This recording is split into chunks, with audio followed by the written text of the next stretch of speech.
All right, folks, we are here with the whole story, the real story behind real estate. And so I'm J.P. Montalban, and I'm here with my good friend and colleague, James and J.P.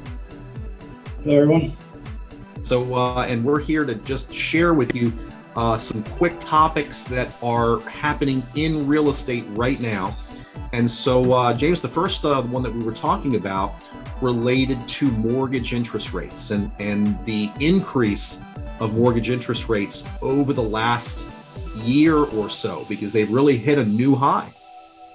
Yeah, and it's just really been the last few months where we've seen them really increase. I mean, they're up a full percentage point from where they were last year. Absolutely, yeah. I mean, we're the average, which is probably a little bit higher than it will be over the course of the next few weeks, but the average is right now just over 3.5, and we were in 2021 at our low at 2.5, and that means a lot in terms of buying power. Absolutely. We're talking hundreds of dollars per month. Yeah. In increase in mortgage payments.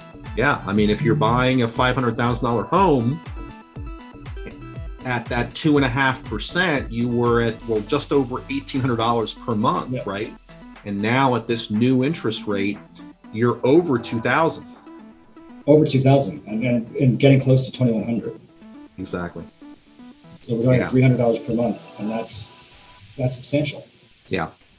And it's normal, right? The interest rates are not going to move dramatically back. We don't envision mortgage rates to shift in the rear direction, but over time, what happens with mortgage rates is they tend to track with an improving economy, right? Because essentially, as the economy improves, then what we see much more money and demand for money, and part of what drives mortgage rates is demand for money, right? Absolutely.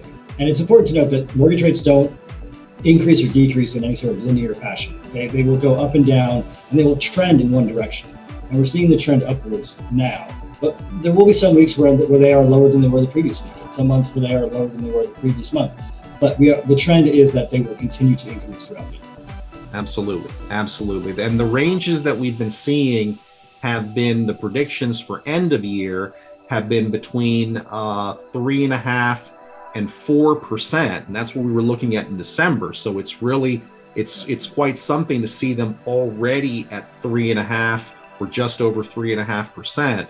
So what does that mean? If you're looking to buy a home, then and you may want to start to think about accelerating your purchase a bit, because we could be looking at interest rates over 4% by the end of the year. It could be a very stark reality for a lot of people, and not to mention that the home prices are continuing to increase. That's right. So they're waiting this out is no longer an option. That's right. So if you're thinking about buying, it's imperative to start looking now. And you can also work with your mortgage lender. There are ways to lock in an interest rate.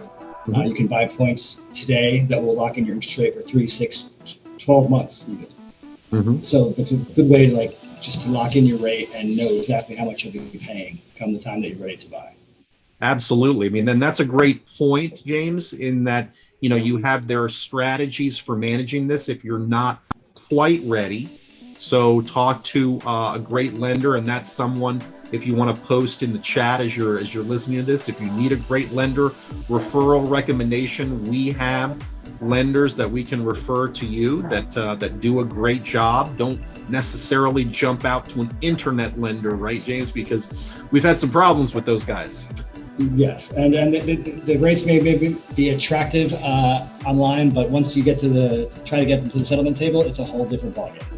Settlements get delayed, settlements get just canceled on occasion. So the lender is super important. So use one that is trustworthy, local, and knows the market. Couldn't have said it better. And there's one more thing that we were talking about that could really affect your timing of things if you're buying a home, which is that Fannie Mae and Freddie Mac are going to have to pass on some additional fees as of April 1. And so we're seeing for a new home, if you're buying a new home to live in for your primary residence, I'm looking at the sheet here, the upfront fees are going to change from 0.25% to 0.75%. So that's a pretty significant chunk of change. It is significant, and it may not sound like a lot, 0.75 of a percentage point, but when you're dealing with amounts of $500,000, $600,000, $700,000, $800,000, those numbers, they add up quick. Yeah, that's not hundreds, that's thousands of dollars. Thousands of dollars. And then if you're buying a second home, and so like this is a different, obviously a different market, but if you're buying a second home, those fees could be even higher, because right now they're relatively low and tracking relatively similar to a primary residence, but they're going to increase to between 1.125 and, are you ready for this? Hold on, James. 3.875%. And just on a $500,000-$600,000 house, which is right about the median here in the DMV, we're talking about 3% is $16,000. Yeah. Now we're into five figures, and you're not getting anything for the other. You're getting the privilege of a mortgage is all you're getting, right? James, why don't you hit your final one or two takeaways? I'll hit mine, and then we'll wish everyone to remember that we're here for them if they need us. Yeah, first and foremost, I know a lot of buyers who've been asking me, when's the market going to come down? They want to get into it, but they don't want to be in bidding wars and multiple offer situations. There's no more waiting. The time is now. You're going to be spending thousands and thousands of dollars more than you would today if you wait 6 months to buy a home. It's just a fact. And if you don't have that money, you'll be out of market entirely.